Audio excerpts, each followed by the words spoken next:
Welcome to Shorts Beyond Measure, where fashion, interiors, and psychology get the stylish, savvy, and slightly therapeutic touch. We're Tara West, Caroline Baltz, and Allison Goldberg, a fashion stylist and 2 interior designers who are also trained as psychotherapists. So let's get into what's trending, what's tired, and what's actually worth your time. Because good style and good decisions should never be short-lived. Good morning, Caroline. Hi, Tara.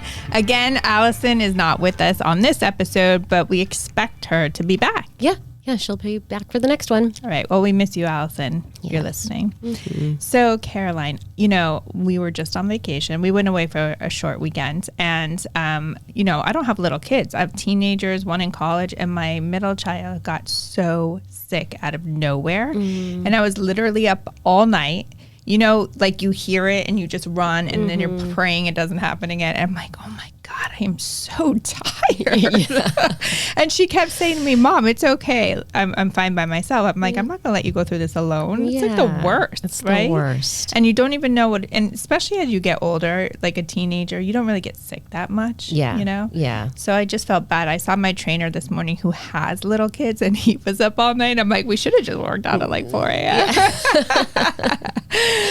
Oh goodness, that's too bad. I'm sorry. I know she'll be fine, but it is unbelievable. Like you forget what sleep deprivation. Do you remember how tired you were when your kids were little? So tired. You're like zombie. Zombie. Yeah. How did I get anything done?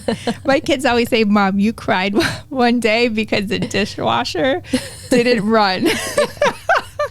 And I was crying to my husband, you're not going to get the dishwasher fixed? But like, if you think about it, that was a big deal. It was a big deal. You need everything to run smoothly around you because everything hinges on that, right? And then this last memory is my son, my third, when we dropped him off at day camp, I called my husband, I'm like, you want to go to the bar? He's like, it's 10 a.m. I'm like, they're all at sleepaway camp and day camp and there's no more diapers. Yeah. It's like high five, big time. Yeah. Yep. Milestones.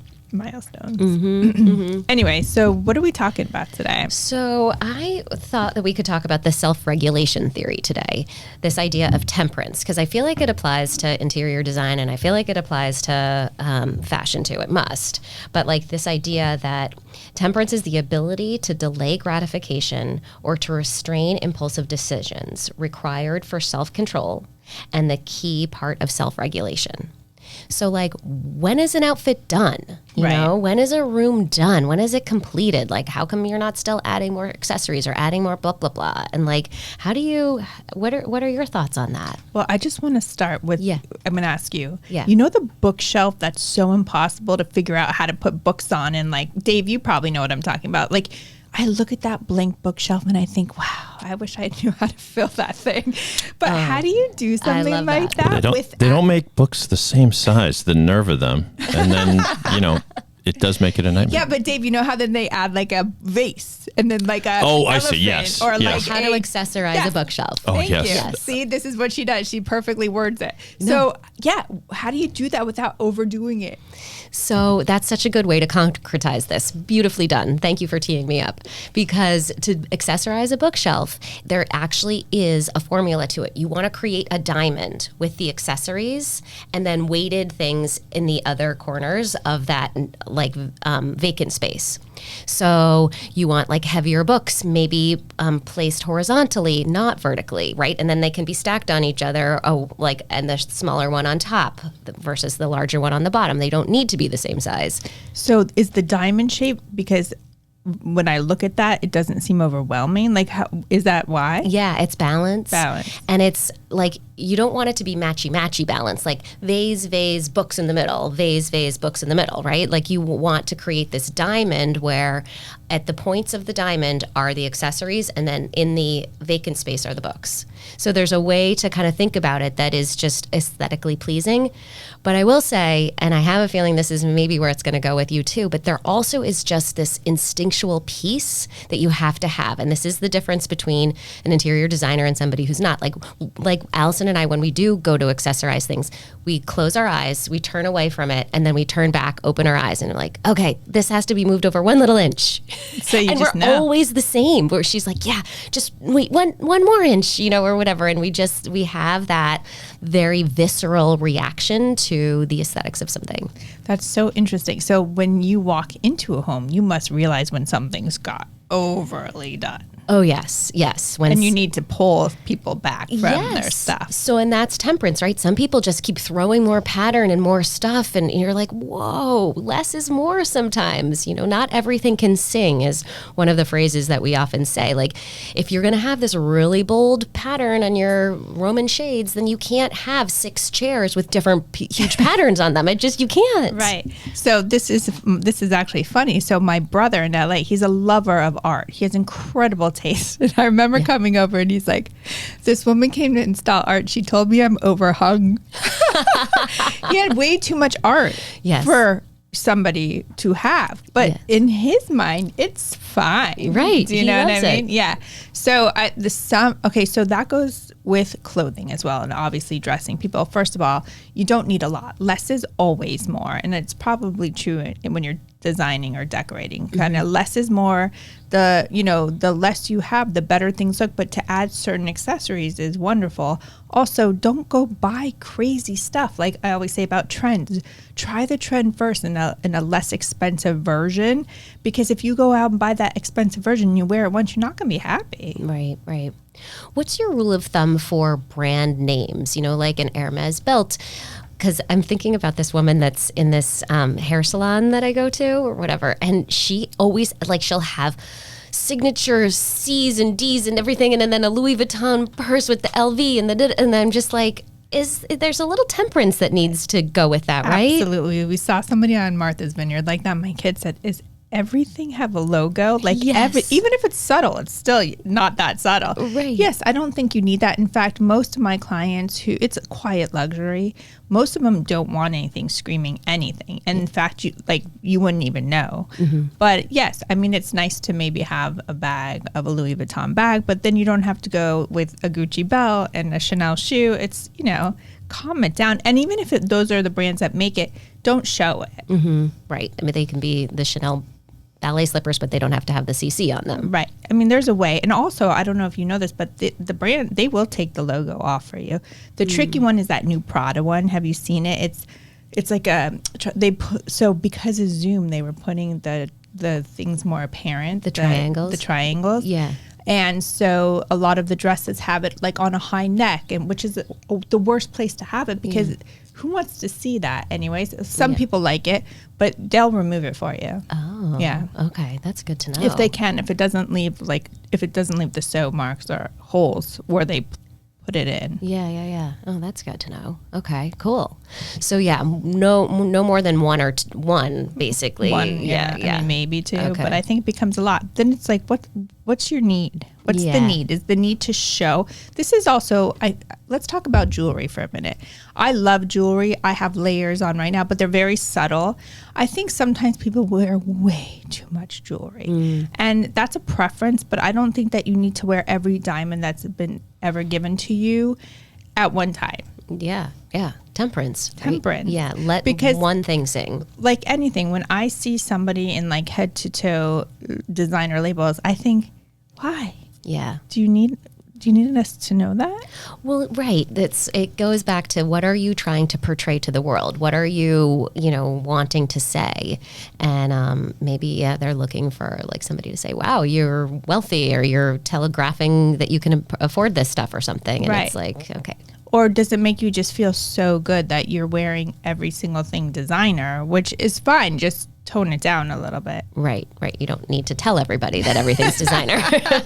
Dave, how do you feel when you see people head to toe with designer? Because you know what we're talking about. I'm calculating how many of them are fake knockoffs because I know people do that. No, it's to me, it's like if it makes you happy to have a Gucci bag or whatever, then, God bless. But yes, at some point, it's like you're literally paying for a symbol, When my style would be more, let's look good. Let's look good first and then worry about whether you rate, Right. I don't know. Well, you know what I love about men's clothing, luxury clothing, is a lot of times you wouldn't know. The men who know, like maybe they'll have like a little signature red something. It's like you'll know, but you wouldn't know if you didn't know. And I like that. I like You that. guys aren't impressed by the alligator on my Izod shirt that I'm wearing today? Lacoste. Yes, it was very big back in 1987, It's I still think. big in Europe. Yeah. Yeah. I love a good alligator shirt. Yeah, me too. So going back to the design, you know, you have to have a talent. This is true, because otherwise you can overdo it. And patterns. How do you mix and match patterns? So there's another principle that we tend to use where you can have one very large scale pattern in a room, one medium, and one small. And then everything else is going to be a solid.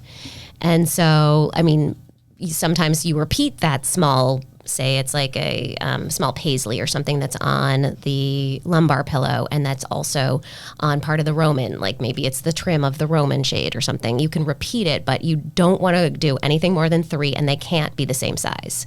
It's much more aesthetically pleasing when it's large, medium, and small.